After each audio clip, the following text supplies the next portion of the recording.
झाड गावठण म्हणून बोलतो. मिलिंदनगरमध्ये आमचा आंबेडकरी अनुयायी फार मोठ्या प्रमाणात राहतो आणि मागच्या रस्ता रुंदीकरणामध्ये विहाराचं कटिंग झालं थोडं. आणि आता तुम्ही बघत असाल तर ती इमारत जरा जुनी वाटते.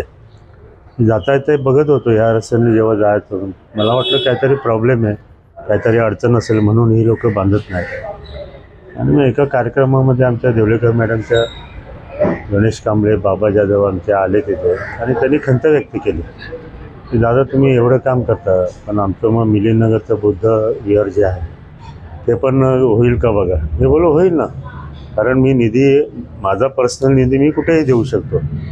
त्यामुळे त्या कामाला आता गती आली. बरेच दिवस गेले फाईल बनवण्यामध्ये, टेंडरमध्ये, याच्यामध्ये, परंतु आज प्रत्यक्षात त्या कामाचं भूमिपूजन झालेलं आहे आणि ते सुरुवात होईल.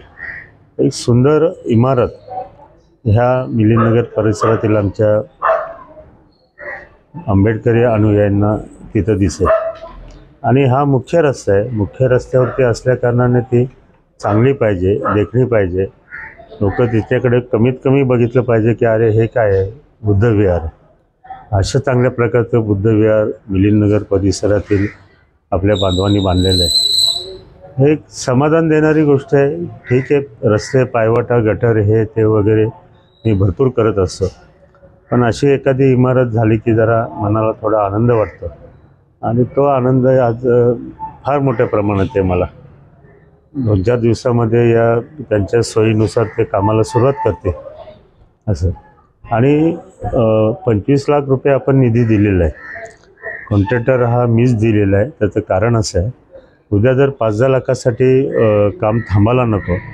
त्याला आधीच सांगितलेलं आहे जर निधी कमी पडला तर तुझ्या खिशातून टाक, तुला मी निधी देणार पण त्याला 6 महिने लागणार आणि मग तू 6 महिने थांबवणार असं काही होऊ नये.